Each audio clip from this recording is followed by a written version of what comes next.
Are you really good at solving problems? Most leaders are.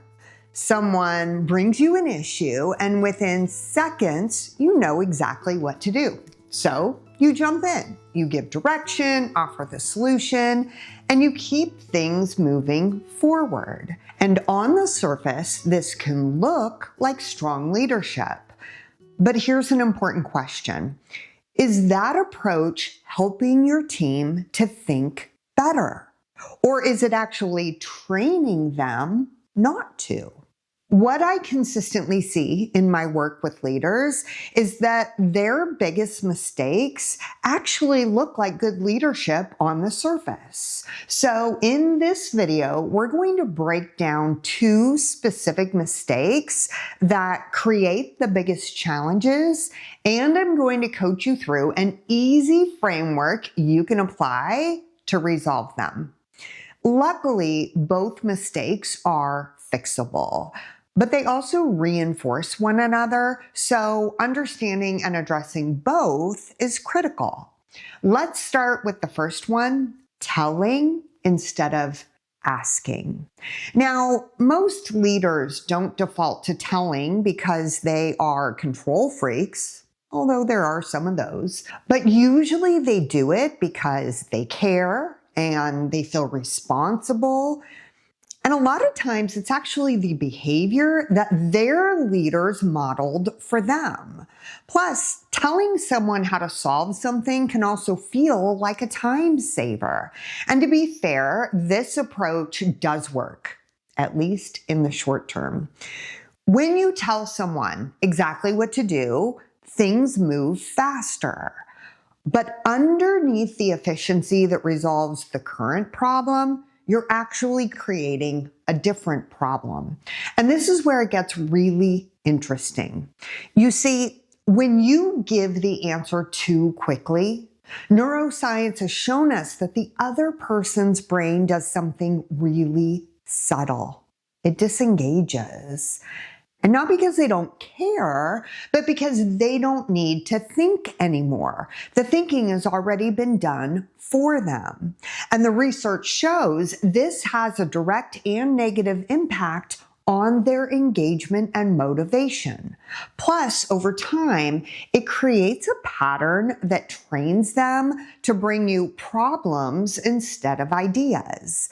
They basically stop stretching their thinking and they start reactively waiting for direction. And this doesn't serve them or you. But it does bring us to the second mistake leaders consistently make, and that's not developing self-leadership in others.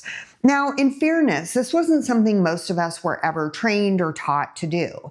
In fact, when you step into leadership, you're often faced with questions like, are things getting done? Are people following direction? Are we hitting financial targets?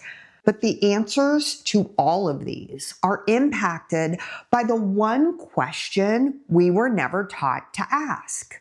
Are people learning how to lead themselves? Because the role of a leader is not to create followers, it's to develop people who can think, decide, and act without your constant guidance. Now, if you're disagreeing with this, I get it. There was a time when I disagreed as well. I thought being needed by my team was indicative of me being a great leader, but it turns out that's not the case. In fact, it can actually be detrimental. So let's talk about the 4 things that happen when you take this approach. Number 1, it creates compliance instead of commitment. When people are given strict direction, they can perform, but they're performing inside a box that someone else created. So they'll do what's required, but they often won't go beyond it. And over time, that starts to look like a lack of initiative.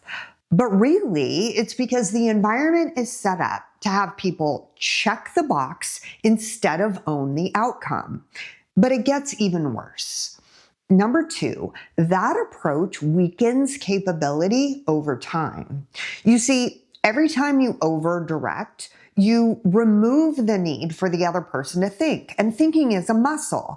If it isn't used, especially in the environment you need it to be used in, it doesn't develop. And then you wind up with employees who hesitate and second guess themselves and repeatedly come back to you for validation. And it usually has nothing to do with them being incapable, but it's because the environment itself doesn't give them the space to become capable. By the way, if this is hitting home for you, would you hit that subscribe button and ring that notification bell? That way we can hang out every week and I can support you in developing your inner leader for outer impact. Okay, so let's talk about the third thing that happens when you don't cultivate self-leadership in others. Number 3, you cap the intelligence of the system. Because let's be honest, no leader, no matter how good or how plugged in they are, no leader can see and solve everything. And in today's complex world, that reality matters more than ever. Because when all the thinking sits with one person, there's a bottleneck. Decisions slow down, opportunities get missed, and innovation stalls. It's not good for the organization or for the people within it. Okay, now the last challenge that occurs if you don't bring in a culture of self-leadership, number 4, you drain motivation without even realizing it. You see, when people are told exactly how to execute on their tasks and they don't have the autonomy to lead themselves through the work in their own way, then the work starts to feel mechanistic. And in the process, they lose something really important: ownership. And decades of research have shown us when ownership disappears, so does energy and enthusiasm. And once those start to decline, engagement goes with it. And then burnout creeps in. Okay, so those were our 2 biggest mistakes: telling instead of asking, and not developing self-leadership in others. And these 2 mistakes, which are mutually reinforcing, they compound to create a very predictable outcome. The leader carries the thinking, the team waits for direction, and everyone feels the impact of it.